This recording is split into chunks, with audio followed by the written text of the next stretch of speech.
Cuando no deseas nada, atraes todo. Existe una paradoja que casi nadie quiere admitir. Entre más deseas algo con prisa, más parece escaparse. Entre más miedo tienes de perder, más tu mente solo ve riesgo. Entre más te aferras a un resultado, más pesada se vuelve la vida. Y no es la vida la que está en tu contra, es tu estado interno, tenso y acelerado, el que empieza a sabotearte. Porque el deseo mezclado con miedo no crea camino, crea bloqueo. Mucha gente visualiza abundancia, repite afirmaciones, habla de la ley de la atracción, pero por dentro todavía carga comparación, inseguridad y esa sensación silenciosa de que falta algo. Es justamente en ese punto donde todo se traba. El deseo pierde fuerza y se vuelve un recordatorio diario de que todavía no es suficiente. Este video es una invitación simple y directa. Deja de intentar controlar lo que viene de afuera y empieza a construir por dentro la capacidad real de recibir. Cuando sueltas la urgencia de tener, la vida finalmente encuentra espacio para entregarte. Y ese cambio de eje lo altera todo. Relaciones, oportunidades, decisiones, dinero, amor, energía. Antes de entrar en las lecciones, asume un compromiso con esta nueva postura. Escribe en los comentarios: yo elijo volverme capaz de recibir. Esa frase marca el momento en que dejas de correr detrás y comienzas a prepararte de verdad para acoger lo que es tuyo. Lección 1. Cuando el deseo nace desde la carencia, nada se acerca. La mayoría de las personas pide desde un lugar peligroso, la sensación de no tengo, no soy, no puedo. Cuando alguien repite mentalmente quiero dinero, quiero amor, quiero éxito, quiero ser reconocido, muchas veces lo que vibra por detrás es hoy no existe nada de eso aquí. El cerebro no entiende la palabra no, entiende imágenes y emociones. Cuando alguien dice no pienses en un pájaro rojo, la imagen aparece en el mismo instante. Así pasa con nuestros deseos llenos de carencia.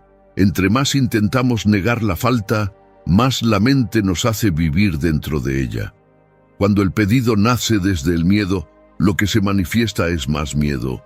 Cuando nace desde la escasez, lo que se manifiesta es más escasez. Cuando nace desde el pánico a perder, toda la postura empieza a sabotear aquello que ya estaba llegando. Por eso tantas personas atraen exactamente lo que más temen. Quien vive obsesionado con no ser despedido empieza a actuar como alguien inseguro, tenso, paralizado. Quien siente terror a ser abandonado termina sofocando las relaciones hasta que colapsan. Epicteto decía que no son las cosas las que perturban, sino la opinión que se tiene de ellas. El deseo cargado de carencia es, en la práctica, una opinión repetida de que la vida está en deuda, y esa opinión se infiltra en las decisiones, en la postura, en la forma de hablar, hasta convertirse en realidad. El primer giro es simple de entender y difícil de practicar. No basta con desear más, es necesario transformar el lugar interno desde donde nace el deseo. Porque mientras el deseo venga del miedo, empuja la vida. Cuando viene desde la seguridad, atrae. ¿Y cómo transforma a alguien ese lugar interno? No es repitiendo frases hechas, ni fingiendo que no siente la falta, es construyendo poco a poco un estado de coherencia interior. Ese estado nace de 3 movimientos simples pero profundos. El primero, observar el deseo sin juicio. Preguntarse qué es lo que realmente quiero y desde dónde está naciendo este querer. Solo esta pregunta ya debilita la carencia y fortalece la conciencia. Segundo, reposicionar el foco. En vez de pensar en lo que falta, pensar en lo que se está construyendo ahora. La mente crea realidad a partir de lo que repite, no de lo que lamenta. Y tercero, actuar como alguien que ya está en el camino. No como alguien desesperado por el resultado, sino como alguien que honra el proceso. Cuando el comportamiento cambia, el deseo cambia de estado, deja de ser súplica y se convierte en dirección. Así es como alguien empieza a entrar en ese estado de claridad en el que la mente deja de reaccionar automáticamente y pasa a responder con conciencia.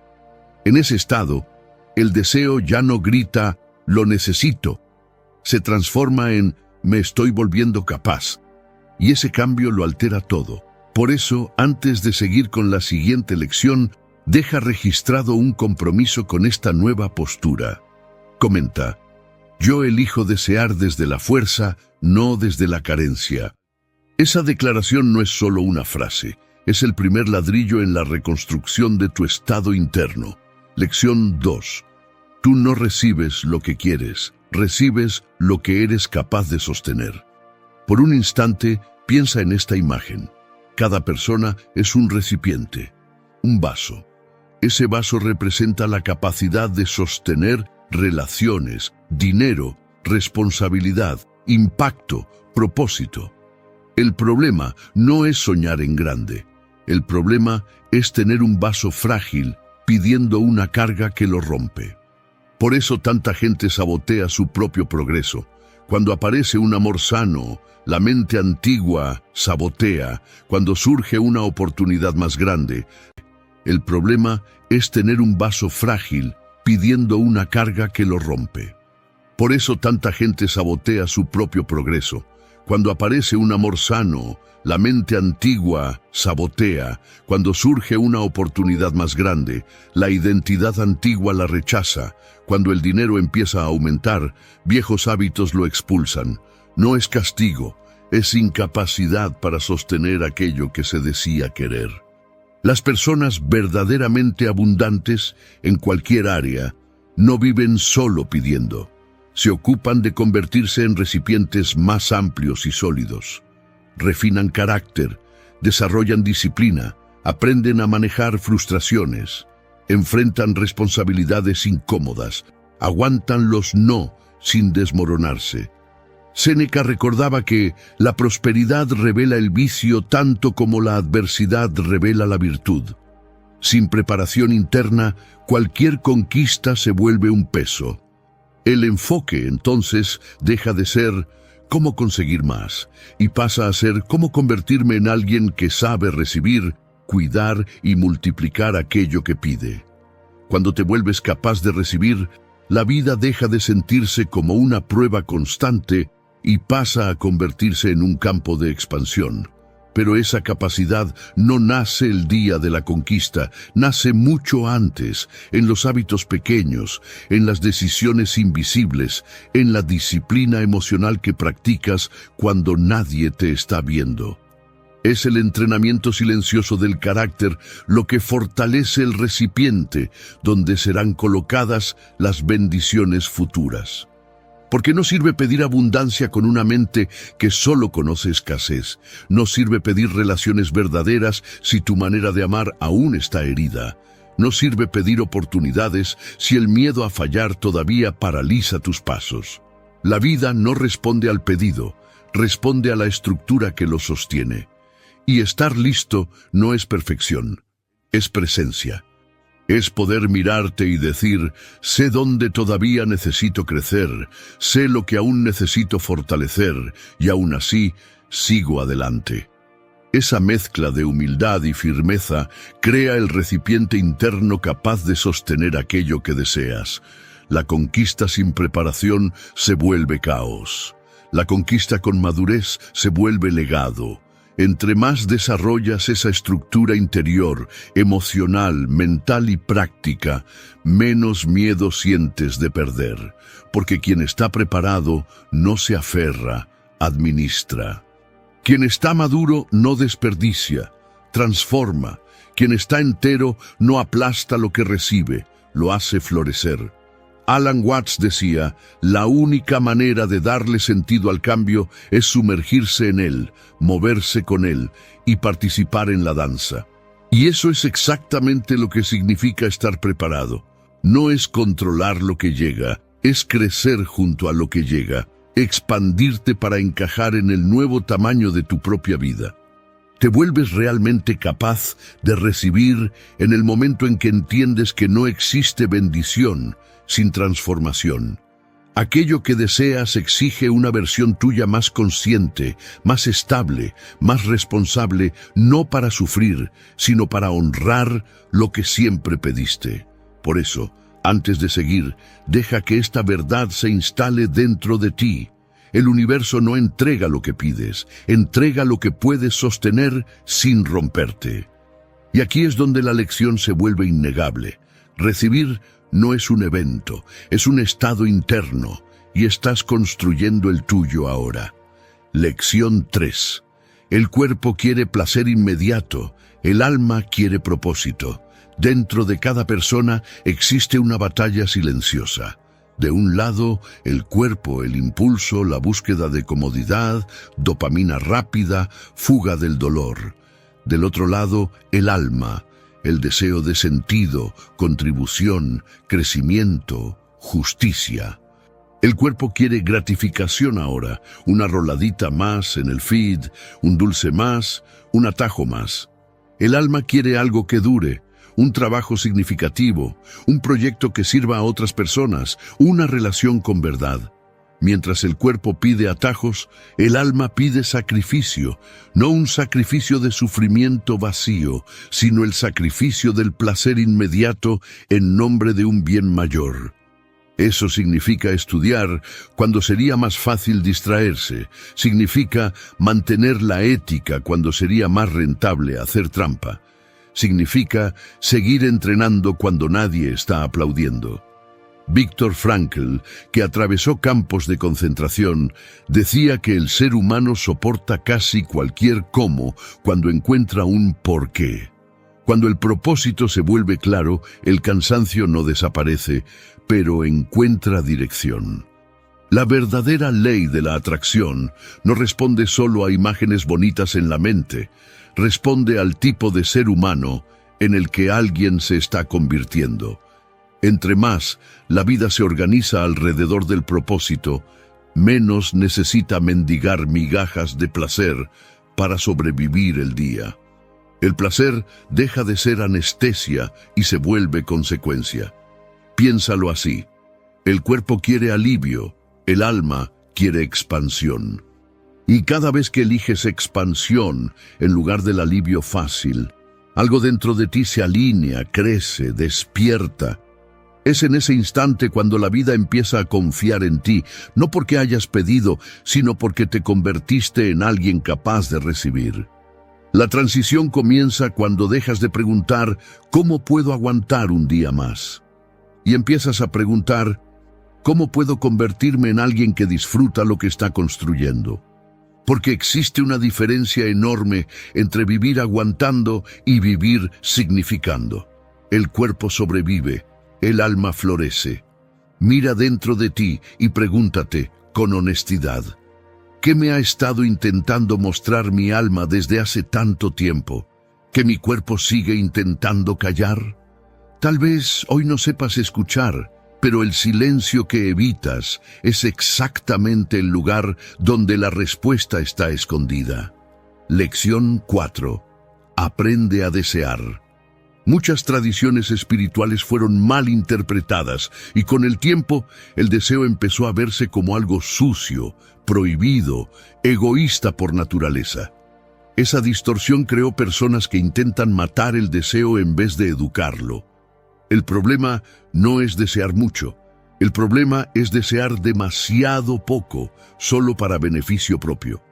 Napoleon Hill escribía que todo logro comienza con un deseo ardiente. Ninguna gran obra fue construida por alguien tibio, apático, sin fuego interno, pero ese fuego necesita dirección. El deseo sin propósito produce vicios, compulsiones, una carrera vacía por estatus. El deseo alineado con el propósito produce enfoque, disciplina, valentía para atravesar procesos largos. La pregunta correcta no ¿es malo querer esto?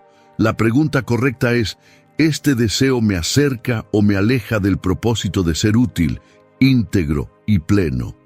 Cuando el deseo se convierte en vehículo del propósito, la energía cambia. La búsqueda de abundancia deja de ser acumulación y se vuelve capacidad de ofrecer más. La búsqueda de reconocimiento deja de ser carencia y pasa a ser impacto real. La búsqueda de crecimiento deja de ser escapatoria y pasa a ser responsabilidad. El deseo alineado es como una flecha, no desperdicia fuerza, no se pierde en el camino, no se confunde con brillo falso, sabe hacia dónde apunta y por eso avanza. Y aquí está el giro final de esta lección. El deseo no es enemigo espiritual, es combustible moral. La cuestión nunca fue desear o no desear, sino crecer lo suficiente para desear cosas que valgan la pena. Porque cuando tu deseo se alinea con tu propósito, tú no corres detrás de la vida, es la vida la que abre camino para que puedas pasar. Lección 5. Los 4 mundos que crean tu realidad. Nada que existe surgió de la nada. Cualquier realidad concreta, un negocio, una familia, un libro, un canal, un colapso o un éxito, es fruto de un proceso de manifestación que muchas veces ocurrió en silencio. Ese camino pasa por 4 niveles. Primero, el deseo, la chispa, la intuición que dice esto necesita nacer. Segundo, el plano mental, el mapa, las decisiones, la estrategia. Tercero, el mundo emocional, la creencia, el merecimiento, la fuerza interna para soportar retrasos, frustraciones y caídas.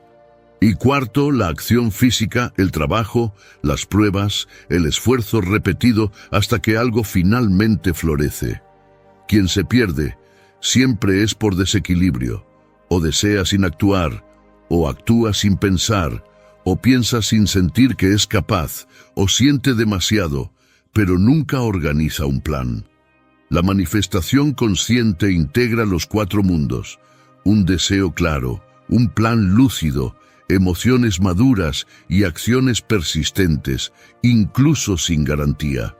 Para entender esto con simplicidad, piensa en esta imagen. Construir una vida es como lanzar una flecha. El deseo es el blanco, el plan mental es el arco, la emoción es la fuerza con la que jalas la cuerda, la acción es el momento en que sueltas. Si falta el blanco, lanzas hacia ninguna parte. Si falta el arco, nada se sostiene. Si falta la fuerza emocional, la flecha cae a tus pies. Si falta acción, el arco nunca dispara. Y es por eso que tantos intentan y no ven resultado. O quieren sin estructura, o planean sin alma, o sienten sin actuar, o actúan sin propósito. A veces, la persona tiene visión, pero no tiene valentía. A veces, tiene valentía, pero no tiene dirección. A veces tiene dirección, pero no tiene disciplina emocional. A veces tiene disciplina, pero no sabe lo que realmente quiere. Cuando los 4 mundos no conversan, la vida no avanza. William James decía que la fe consiste en asumir como verdad algo que aún no se ve y justamente por actuar así, convertirlo en realidad.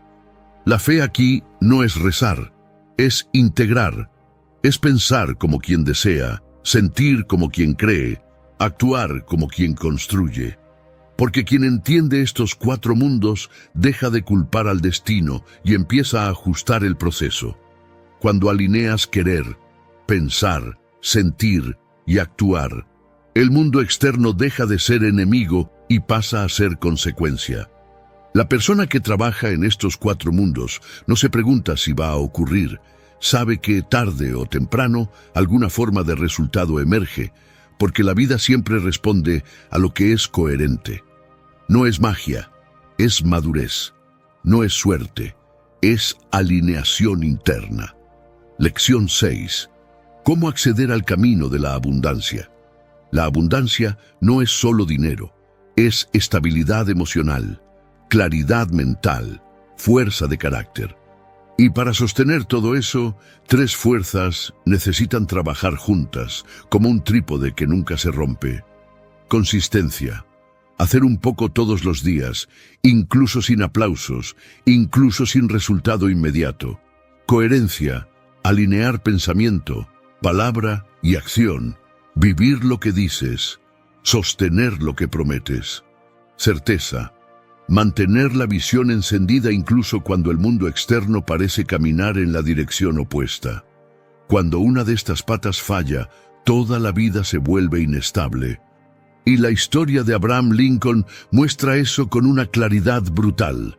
Derrotas políticas consecutivas, quiebras, pérdidas familiares devastadoras, fracasos que habrían quebrado a cualquiera, hasta que llegó a ser presidente. Lo que sostuvo ese camino no fue un don especial, fue la suma silenciosa de estos tres elementos. Él era consistente en los esfuerzos, coherente con los principios y seguro del camino, incluso cuando nada confirmaba sus expectativas. No fue suerte, fue estructura interna. Fue alguien que cayó, ajustó y continuó, hasta que la realidad se inclinó ante la perseverancia. El problema es que hoy vivimos en una sociedad de vidrio. Cualquier crítica rompe, cualquier no paraliza, cualquier obstáculo se vuelve excusa para desistir. Pero el estoicismo nos recuerda que el recipiente necesita ser lo suficientemente fuerte para aguantar los impactos de la vida y también el peso del éxito.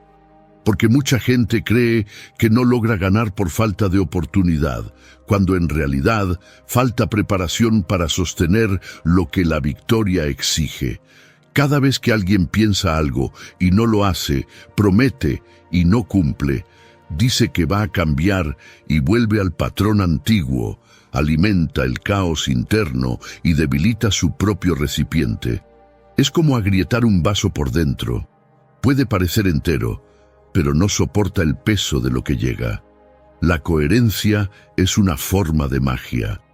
Cuando una persona dice, va a pasar, y paso a paso construye eso, a los ojos de otros parece milagro. En realidad, es consistencia aplicada a lo largo del tiempo, es confianza acumulada, es certeza interior guiando cada pequeña acción.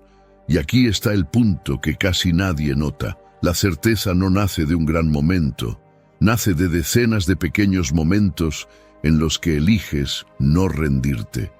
La coherencia no surge de la perfección, surge de la decisión de alinearte otra vez cada vez que te desvías. La consistencia no se construye en días extraordinarios, se construye en la repetición humilde de lo ordinario. Juntas, estas tres fuerzas transforman a cualquier persona en alguien capaz de sostener abundancia real. Porque cuando te vuelves coherente con lo que dices, consistente con lo que haces y seguro del camino que sigues, la vida reconoce esa firmeza y abre espacio para que lo nuevo ocurra. Y para sellar este movimiento interno, deja registrado, no como frase suelta, sino como pacto contigo mismo. Hoy elijo actuar como alguien que sostiene lo que desea. Esta es la base silenciosa de cualquier abundancia duradera. Lección 7. No limites tus sueños, limita lo que compartes. Existe una regla sutil que muchos ignoran. Las ideas no son juguetes, son semillas. Toda gran realización, un libro, un negocio, un proyecto de vida, un cambio profundo, comienza en un territorio interno, silencioso, donde algo nuevo pide nacer. Cuando una mente entra en contacto con una gran idea, no recibe solo un insight, recibe una responsabilidad. Es como si la vida dijera, aquí tienes una posibilidad, ahora cuídala. Y es ahí donde muchos fallan, exponen demasiado pronto aquello que todavía está frágil. Porque contar un sueño a cualquier persona es como plantar una semilla en cualquier suelo. Algunos suelos son fértiles, otros son duros, secos, llenos de espinas y, peor aún, a veces llenos de miedo y frustración no resuelta. Y cuando alguien que vive pequeño escucha un sueño grande, la respuesta suele venir en forma de duda, ironía o desprecio. No es maldad, es incapacidad. Quien no cree en su propio potencial difícilmente logra creer en el de otro. Y esas palabras, cuando alcanzan una mente que aún está insegura, funcionan como heladas sobre una planta joven. No matan la idea de inmediato, pero la endurecen, la encogen, la hacen dudar de su propio derecho a existir. Por eso, los sueños grandes necesitan silencio, necesitan ser nutridos antes de ser exhibidos, fortalecidos antes de ser explicados, estructurados antes de ser mostrados a quien no sabe cuidar ni sus propias semillas. Esto no es secreto ni paranoia, es madurez. Una idea es una vieja conocida de la psicología, un patrón mental que busca manifestarse en el mundo físico. Pero solo puede cruzar ese puente si es sostenida por alguien que tiene claridad, constancia y valentía. Así como el agricultor protege el brote del viento y la lluvia hasta que echa raíces, tú también necesitas proteger tus ideas de opiniones frágiles, de críticas apresuradas y de proyecciones ajenas. Comparte tus sueños solo con quien tiene manos limpias, ojos gentiles y una mente que no intenta destruir lo que no entiende. Y recuerda esta verdad: las ideas maduran en el silencio y florecen en la acción, no en la exposición prematura. Ahora, un paso práctico, simple, pero poderoso. Primero, escribe tu proyecto en una frase. La claridad es fertilizante. Después, elige solo a una persona de confianza para validar la idea, si es necesario. Eso demuestra fuerza, no fragilidad. Y después, ejecuta un paso pequeño de inmediato. La acción protege la semilla del olvido. Antes de seguir con la próxima lección, reafirma esta postura dentro de ti. Comenta aquí abajo: yo protejo las semillas de mis ideas. Lección 8. El caos no es el final. Es el último acto antes del giro. La abundancia, en muchas enseñanzas, se describe como flujo, como un río. Hay épocas en que ese río se desborda y épocas en que el cauce parece seco. Cuando el saldo bancario baja, cuando una relación termina, cuando un proyecto se derrumba, la mente tiende a decretar: todo está perdido, nada funciona, la vida es injusta. Es exactamente en este punto donde se decide si el caos será comienzo o condena. Los sabios estoicos enseñaban: la persona verdaderamente sabia ve el caos como algo que ya está terminando. Esto no es fantasía, es postura. Si alguien mira una fase de escasez como una sentencia eterna, el desespero toma el control, y el desespero lleva a decisiones confusas que prolongan el sufrimiento. Si alguien mira esa misma fase como invierno, duro, frío, pero parte de un ciclo, la mente empieza a buscar qué aprender, qué ajustar, qué dejar ir. Marco Aurelio escribía: el obstáculo a la acción adelanta la acción. Aquello que se interpone se convierte en el camino. No es una frase bonita, es un mapa. El problema no es la caída, es la historia que se cuenta sobre ella. La ley de la atracción no significa conseguir siempre lo que se quiere, significa comprender que todo carga un sentido, y que el deseo, entonces, se orienta a transformar y no solo a exigir. Lección 9. La abundancia nace de quien sirve. Hay un patrón curioso. Los restaurantes llenos casi siempre son aquellos que piensan en la experiencia de quien entra. Los negocios duraderos son aquellos que resuelven problemas reales de personas reales. Las relaciones profundas son aquellas en las que alguien se entrega con autenticidad, no solo espera ser llenado. Desde temprano, mucha gente aprendió a mirar el dinero como algo sucio, la ambición como algo vergonzoso, la riqueza como algo sospechoso. Esa visión crea una paradoja. Al mismo tiempo que se desea tener más, existe culpa por desear, y la culpa sabotea cualquier intento de crecer. El estoicismo señala otra lógica. La pobreza, antes de ser falta de recurso, es desconexión con la luz, con la capacidad de producir, servir, multiplicar. La abundancia no es acumular por vanidad, es tener lo suficiente para sostener el propio camino y aún así desbordar. Los grandes benefactores del mundo no son los que solo guardaron, son los que donaron conocimiento, tiempo, estructuras, oportunidades, recursos. Para donar es necesario tener. Para tener compás es necesario que el foco no sea el ego, sino el valor genuino ofrecido. Cuando alguien crea un trabajo pensando solo ¿cuánto me va a generar esto a mí?, el resultado es frágil. Cuando lo crea pensando ¿cómo puede esto mejorar la vida de quien lo recibe?, todo el campo cambia. Tal vez esta idea genere resistencia, porque mucha gente creció creyendo que servir es anularse, que dar es perder, que contribuir es sacrificarse, pero eso es una distorsión. Servir no es disminuirse, es usar la propia fuerza de manera inteligente. Es transformar lo que sabes, lo que viviste y lo que cargas en algo que mejora la vida de alguien. Quien entiende esto no se vacía, se expande. La abundancia no nace del acúmulo, nace del flujo. Y el flujo solo existe cuando entras en la postura de alguien que entrega algo real al mundo. Una habilidad, una presencia, una solución, una fuerza, un cuidado.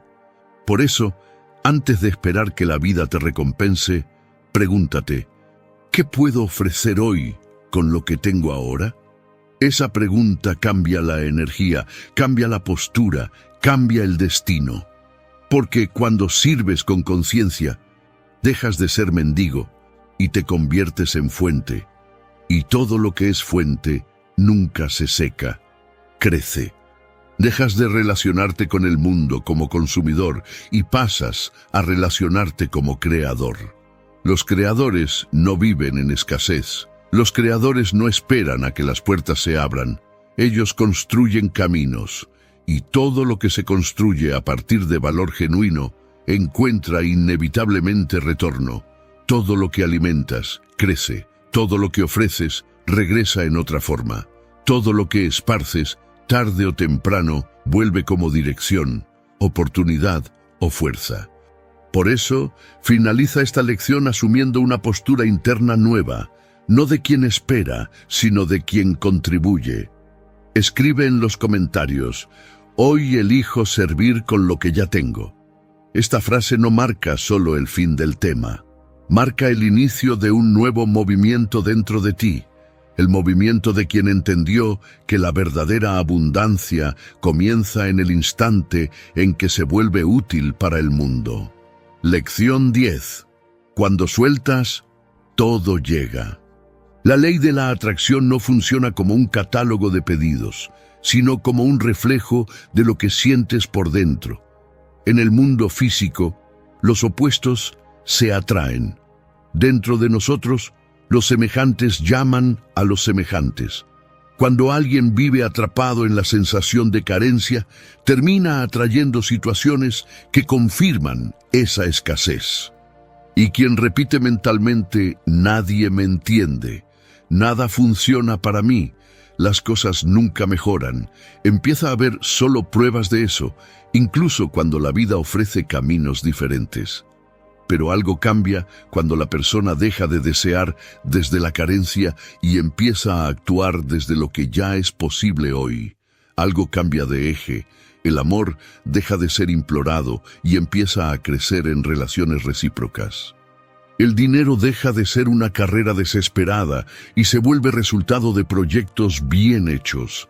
El reconocimiento deja de ser necesidad y se convierte en consecuencia natural.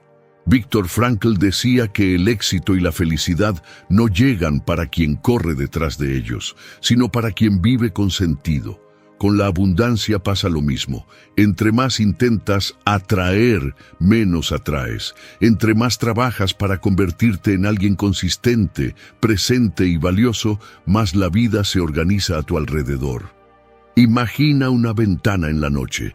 Si dentro de la casa todas las luces están encendidas, el vidrio devuelve solo el propio reflejo. Cuando la luz interna se suaviza, todo lo de afuera se revela con nitidez. Soltar la urgencia es eso. bajar el ruido interno y permitir que el mundo vuelva a aparecer. Mientras estás enfocado solo en el «lo necesito», no ves oportunidades, personas o caminos. Cuando sueltas, ves lo que siempre estuvo ahí. Cada persona que aprende esto en la práctica se da cuenta de que la abundancia no es un golpe de suerte, es una postura diaria. Es la valentía de dejar de exigir que la vida cambie y empezar a cambiar la forma en que te posicionas frente a ella. Y la verdad es simple: soltar la urgencia no te aleja de lo que quieres, te coloca en el estado en el que finalmente puedes recibirlo. La urgencia contrae, cierra, distorsiona. La calma alinea, amplía, ilumina. La urgencia te pone en un punto ciego, te hace correr sin ver el suelo.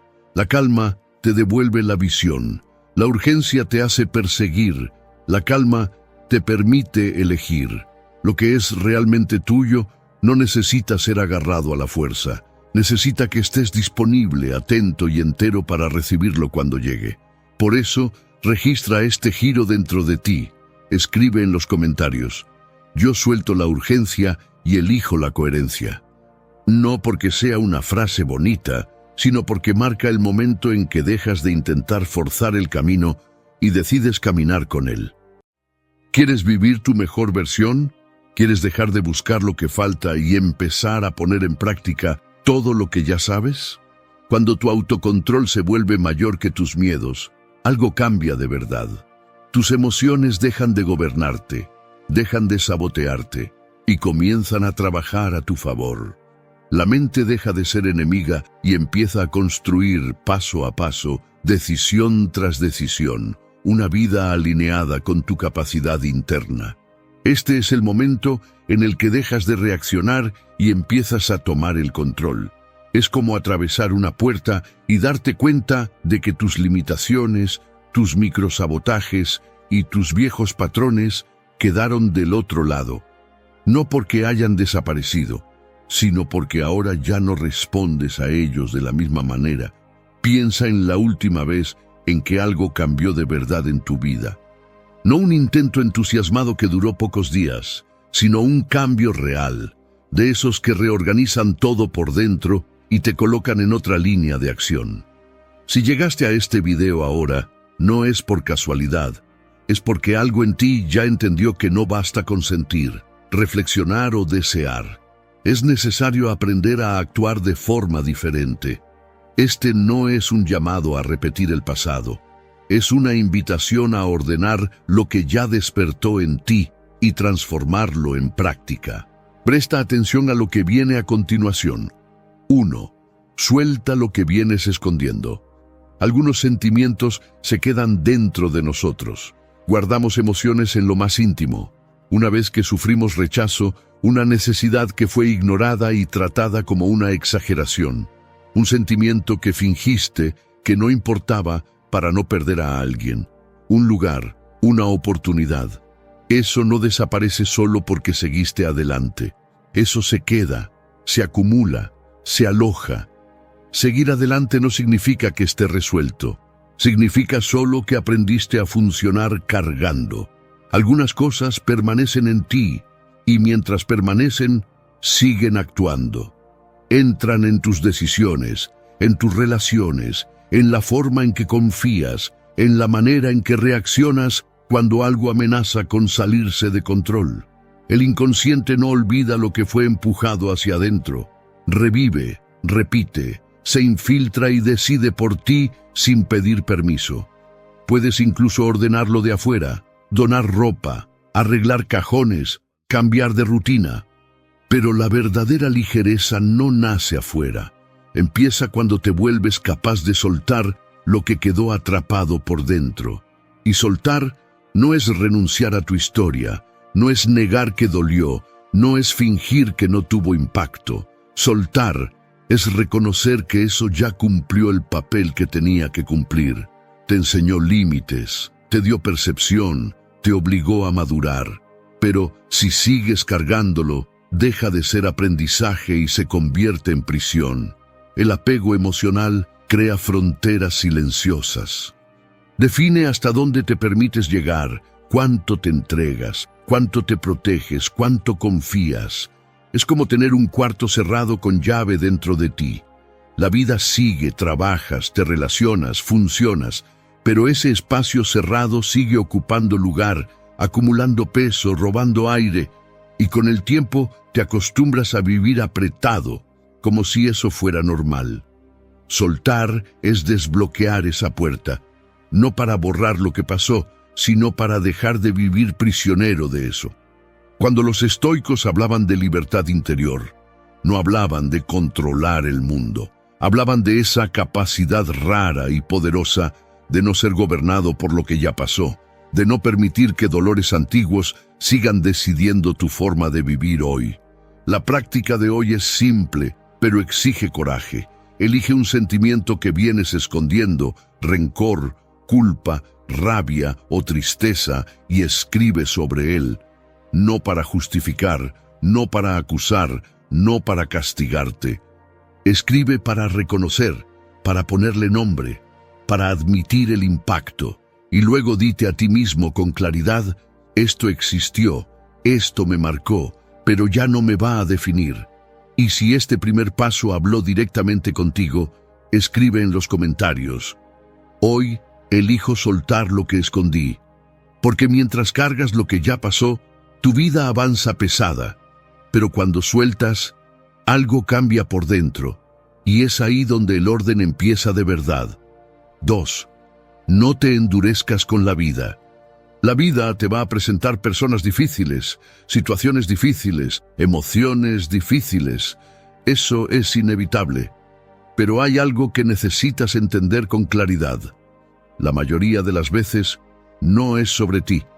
Las personas actúan desde sus propios dolores, miedos, frustraciones y límites.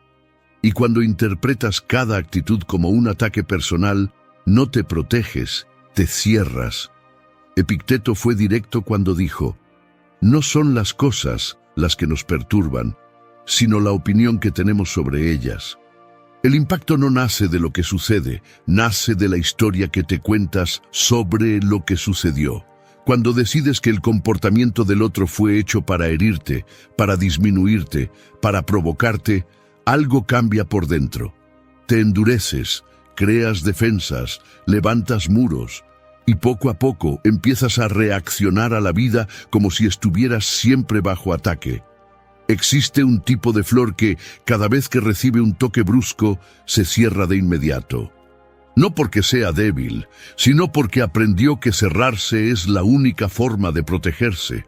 El problema es que, cuando permanece cerrada, también deja de recibir luz. Muchas personas hacen lo mismo.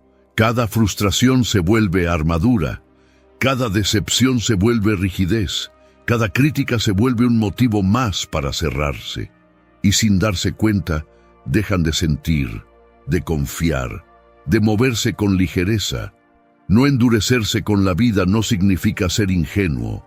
No es aceptar todo, no es permitir faltas de respeto.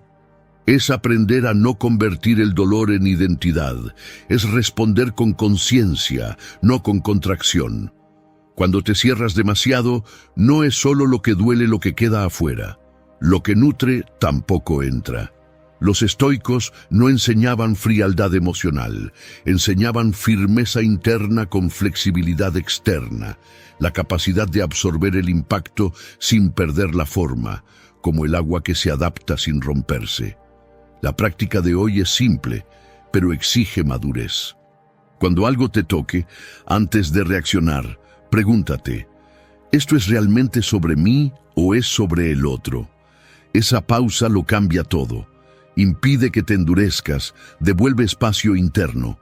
Y si este punto tuvo sentido para ti, escribe en los comentarios: hoy elijo no endurecerme, porque cuando dejas de reaccionar a todo como si fuera un ataque, la vida deja de parecer una batalla y empieza, por fin, a fluir. 3. Elige lo que te desafía. Cuando tienes dos opciones en la vida, los estoicos son claros. Elige la que te exige más de ti, no la más cómoda, no la más fácil, la que te desafía. Porque la comodidad no construye fuerza, La comodidad solo mantiene todo exactamente como está. Marco Aurelio hablaba de esto en Meditaciones. Él describe cómo, de manera deliberada, practicaba sostener las riendas del caballo con la mano no dominante, no porque fuera necesario, no porque fuera eficiente, sino porque era difícil, porque exigía atención, porque lo sacaba del automático. Eso no era natural para él, no era cómodo. Y ese era exactamente el punto. Esa práctica simple era un entrenamiento mental, una forma de recordarse a sí mismo que la mente solo se fortalece cuando aprende a sostener la incomodidad sin huir de ella. Que crecer no es repetir lo que ya dominas, sino colocarte conscientemente en el territorio donde aún eres débil. Esa es la metáfora que vale para tu vida. Cada vez que eliges el camino más fácil, preservas lo que ya eres. Cada vez que eliges el camino más difícil, construyes lo que todavía no existe en ti. Elegir lo que te desafía es elegir el camino más largo. Es optar por la conversación difícil en lugar del silencio conveniente. Es mantener la disciplina cuando nadie está mirando.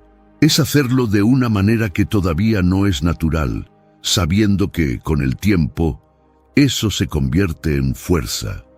Pruébalo de forma práctica. Usa la mano no dominante en tareas simples. Escribe, cepíllate los dientes. Haz algo cotidiano de la manera que no es cómoda. Observa cómo aparece la frustración. Observa el impulso de rendirte.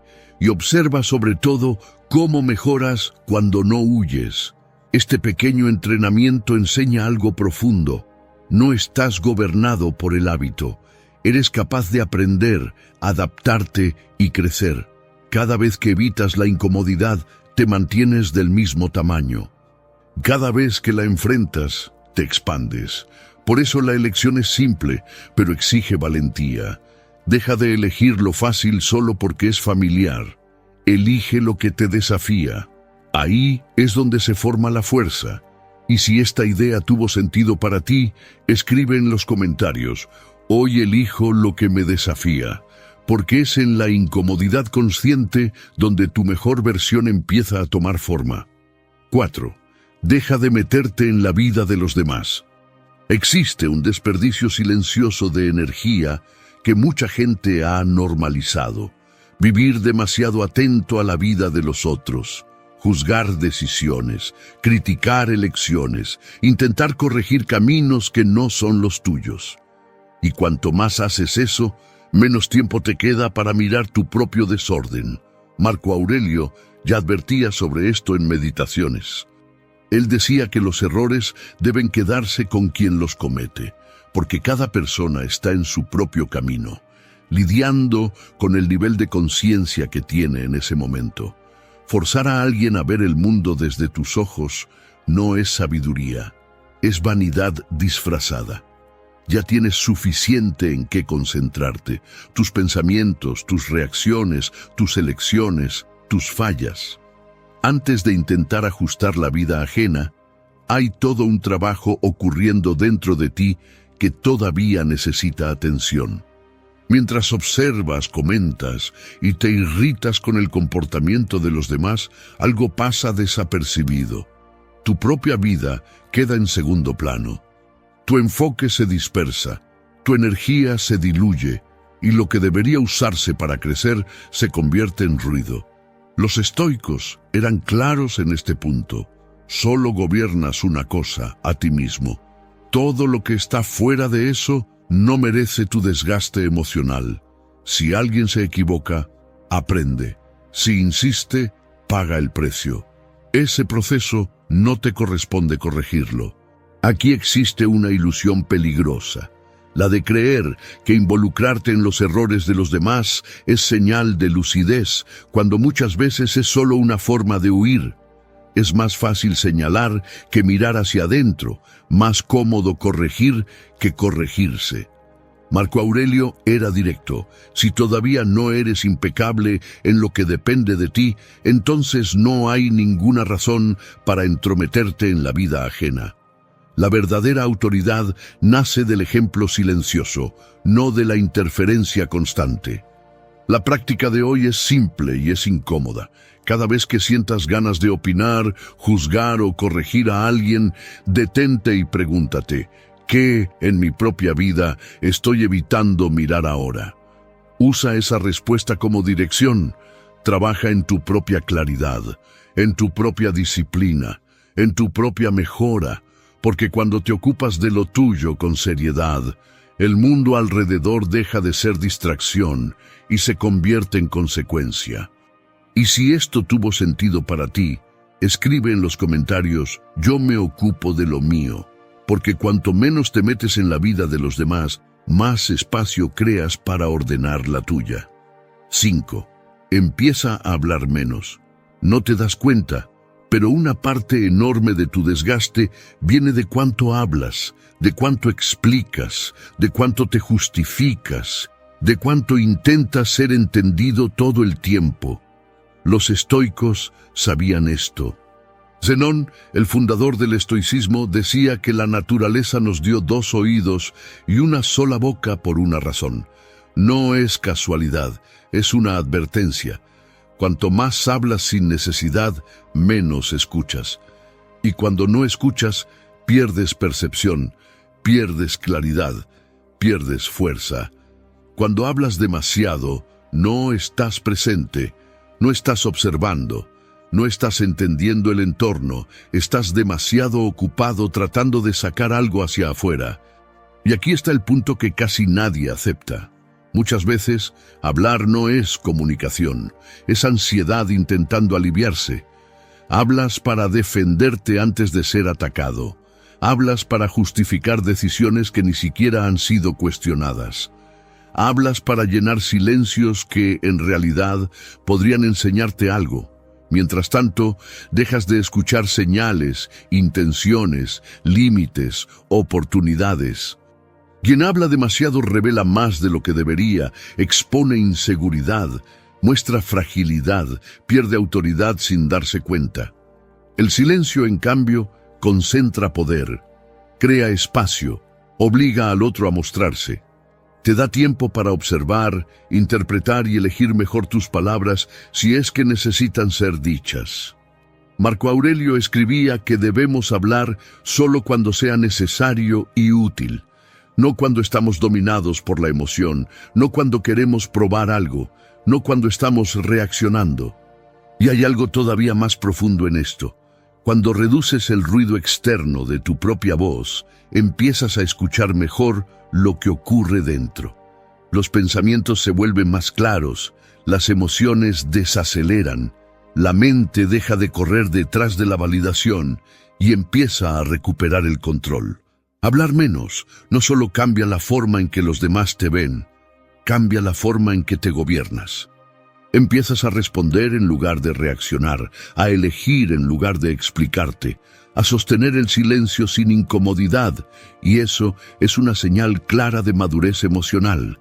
Hablar menos no es ser frío, es ser preciso, no es callar por miedo, es elegir el momento correcto. No es tragarse todo, es filtrar. Cuando aprendes a hablar menos, tu mente se vuelve más clara, tus decisiones más firmes, tu presencia pesa más. Las personas empiezan a escucharte justamente porque no hablas todo el tiempo. La práctica de hoy es simple, pero exige autocontrol. Durante el día, antes de responder, antes de explicar, antes de justificarte, haz una pausa. Pregúntate, ¿esto necesita ser dicho? ¿Esto mejora algo? ¿Esto me fortalece o solo alivia mi ansiedad? Si la respuesta es no, guarda silencio. Cuando dominas el silencio, la confusión disminuye y te organizas por dentro. Y si hoy decidiste observar más y hablar solo lo necesario, déjalo marcado. Hoy elijo hablar menos. Quien aprende a gobernar su propia boca no tarda en gobernar su propia mente. 6. Deja de buscar validación. Cada vez que haces algo bien, algo casi automático ocurre por dentro. Aparece el deseo de ser visto, de ser reconocido, de recibir alguna señal de que eso tuvo valor. A veces es un elogio, a veces es un agradecimiento, a veces es solo la expectativa silenciosa de una respuesta. Y cuando eso no llega, incluso sin darte cuenta, algo en ti se frustra. Esto es más común de lo que parece. No significa debilidad. Significa simplemente que en algún punto aprendiste a medir el valor de lo que haces por la reacción de los demás. Pero observa con calma lo que sucede en ese momento. Cuando empiezas a actuar esperando validación, tu acción ya no es completamente libre, lleva una expectativa, y cuando la respuesta externa no aparece, tu tranquilidad se va con ella. No porque hayas hecho algo mal, sino porque pusiste tu paz en manos que no son las tuyas. Marco Aurelio veía esto con mucha claridad. Escribió algo simple y directo. ¿Alguien se benefició de tu acción? Eso ya es suficiente. ¿Por qué todavía buscas crédito? ¿Por qué quieres una recompensa más allá de eso? Esta pregunta no acusa, revela. Revela un hábito silencioso que debilita la mente. Hacer lo correcto, pero seguir mirando hacia afuera, esperando que alguien confirme tu valor. Mientras necesites ser reconocido, estarás dependiendo. Dependiendo de la mirada, de la reacción, de la respuesta, del agradecimiento del otro. Y una vida construida así nunca es estable, porque basta con que el reconocimiento no llegue para que aparezcan el vacío, la duda, la sensación de que nada fue suficiente. El estoicismo enseña el camino opuesto, hacer lo que debe hacerse porque es correcto, no porque será visto, actuar en coherencia con los propios valores, no en búsqueda de aprobación. No es indiferencia, es solidez. Cuando haces el bien esperando algo a cambio, aunque sea solo reconocimiento, conviertes la virtud en moneda. Y la virtud no fue hecha para negociarse. Existe para sostener quién eres, no para comprar aplausos. Hay una fuerza silenciosa en actuar sin público, en cumplir lo que debe cumplirse, incluso cuando nadie se da cuenta, nadie agradece, nadie elogia. En ese punto, dejas de vivir prisionero de la validación externa y empiezas a responder solo a tu propia conciencia. Observa cuántas veces la frustración aparece no porque algo salió mal, sino porque nadie reconoció lo que hiciste. Esa es una señal importante, muestra dónde está tu centro. Y mientras ese centro esté fuera de ti, cualquier ausencia de respuesta se convierte en sufrimiento innecesario. Dejar de buscar validación no es volverte frío, no es cerrarte, es volverte íntegro. Es saber que el valor de lo que haces no depende de la reacción de los demás, sino de la rectitud de tu intención. La práctica de hoy es simple, pero exige madurez. Haz algo correcto sin contárselo a nadie. No lo anuncies. No observes la reacción, no esperes respuesta. Simplemente hazlo y sostén eso dentro de ti. Si hoy decides actuar sin necesitar ser visto, deja esto marcado.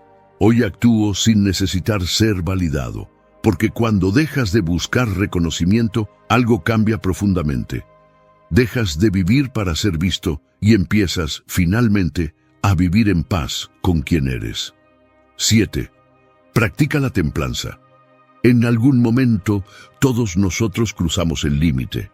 Exageramos, cedemos al impulso, compramos más de lo que necesitamos, comemos más de lo necesario, celebramos de más, reaccionamos de más. Eso no ocurre porque seamos débiles. Ocurre porque, por algunos instantes, dejamos de percibir el punto de equilibrio. No es la carencia lo que nos enferma, es el exceso repetido, disfrazado de placer, de alivio o de merecimiento. Excederse drena energía, el exceso crea ansiedad, el exceso nos saca del centro. Cuanto más te pasas del punto, más inestable te vuelves por dentro. Y cuanto más inestable estás, más buscas estímulos para compensar ese vacío. Así es como empieza el ciclo. El exceso pide más exceso. El estímulo pide más estímulo y sin darte cuenta dejas de elegir y pasas solo a reaccionar. Los estoicos llamaban a esto falta de templanza. No como un juicio moral, sino como una advertencia práctica. Quien no sabe detenerse, tarde o temprano pierde el control. No de golpe, sino poco a poco. Primero de la atención, luego de la claridad, finalmente de sí mismo. Marco Aurelio fue directo sobre esto.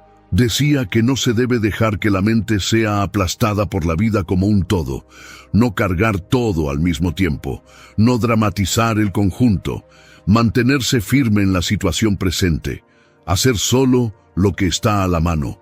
Eso basta. Y cuando eso basta, la mente descansa. La templanza es eso. La capacidad de no dejarse arrastrar por el exceso del momento. Es saber decir basta antes de que el placer se convierta en culpa, antes de que la celebración se convierta en vacío, antes de que el impulso se convierta en arrepentimiento. Es interrumpir el exceso mientras aún hay claridad. Hay una fuerza silenciosa en detenerse en el momento correcto. Mientras muchos confunden control con represión, la templanza muestra lo contrario. Quien se contiene no se limita, se preserva. No se trata de vivir reprimido, se trata de vivir consciente, de percibir el punto exacto en el que algo deja de servirte y empieza a consumirte.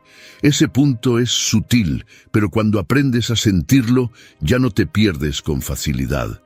Cuando practicas la templanza, tu mente se vuelve más clara, tus emociones más estables, tus decisiones más limpias. Dejas de vivir oscilando entre exceso y arrepentimiento. Empiezas a sostener equilibrio, incluso cuando el mundo invita al exceso. La práctica de hoy es simple, pero exige atención. A lo largo del día, observa dónde sueles pasarte del punto. Puede ser con la comida, con el celular, con las compras, con las palabras, con las reacciones. Cuando lo notes, detente. No avances un paso más. No negocies con el impulso. Quédate ahí. Concéntrate solo en lo que está frente a ti, en lo que está bajo tu control ahora, no en el después, no en el exceso, solo en el ahora. Eso basta. Porque quien aprende a contenerse en el momento correcto no pierde libertad, gana dominio. Y el dominio es una de las formas más profundas de paz interior. 8. Elimina la confusión mental. Existe un cansancio que no viene del cuerpo, viene de la mente demasiado llena. Pensamientos sueltos, preocupaciones abiertas, tareas sin resolver. Ideas que giran y giran sin encontrar nunca un lugar donde aterrizar. Es un desgaste silencioso, constante, que no se ve en el espejo, pero te roba energía todos los días. Cuando todo se queda en la cabeza, nada queda bajo control. La confusión mental no es falta de capacidad, es exceso de ruido. No es que no sepas qué hacer, es que hay demasiada información compitiendo al mismo tiempo. Es intentar vivir cargando todo a la vez, sin descargar en ningún lado y, cuanto más intentas sostenerlo todo, más pesado se vuelve todo. Por eso, el primer paso es simple y directo. Anota todo. Preocupaciones, recordatorios, ideas aún confusas, cosas que intentas recordar todo el tiempo. Nada de confiar en la memoria cuando la mente ya está sobrecargada. Todo lo que queda suelto en la mente consume energía. Todo lo que pasa al papel devuelve espacio. Liberar espacio mental no es un detalle, es una estrategia. Es la mitad de la batalla. Mientras algo no esté escrito, sigue exigiendo atención. Tira de tu concentración, fragmenta tu enfoque, te mantiene en un estado de alerta constante. Es como intentar atravesar el día con varias pestañas abiertas en la cabeza. No descansas, solo cambias de una a otra. Al final del día, el agotamiento no viene de lo que hiciste, viene de lo que quedó pendiente. Organizar la vida no es buscar perfección, no es vivir sin desorden. Es crear la estabilidad suficiente para no sentirte tragado por el caos. es saber qué importa ahora, qué puede esperar y qué necesita ser eliminado. La claridad no es hacer más, es cortar mejor. Los estoicos entendían esto con mucha claridad. Una mente desordenada reacciona a todo. Una mente organizada elige, y elegir es la base de la tranquilidad. Quien no elige conscientemente termina viviendo por impulso, urgencia y presión. Cuando sacas las cosas de la cabeza y las pones afuera, dejas de ser rehén del pensamiento repetitivo. La claridad no llega cuando piensas más, llega cuando piensas mejor, con menos peso y más dirección. Y pensar mejor empieza cuando dejas de cargar solo aquello que puede ser organizado. La práctica de esta lección es objetiva. Toma una hoja o un cuaderno y vacía todo. Sin orden, sin filtro, sin juicio, solo sácalo de la mente. Luego organiza, decide, elimina lo que no sirve. Prioriza lo que importa. No intentes resolverlo todo ahora. Primero, míralo todo con claridad. Y cuando la mente empieza a ver con claridad, el cuerpo responde. La respiración cambia y la sensación de control regresa poco a poco.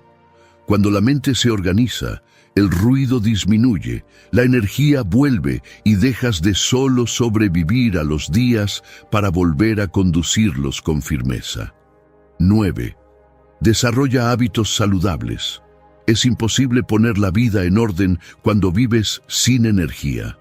No por falta de voluntad, no por falta de claridad, sino porque un cuerpo cansado sabotea cualquier decisión, incluso antes de que nazca. Puedes entender lo que necesitas cambiar, incluso puedes querer hacerlo diferente. Pero cuando te levantas exhausto, duermes mal, te alimentas mal y vives en automático, la mente pierde fuerza, la disciplina se debilita y todo se vuelve un esfuerzo excesivo.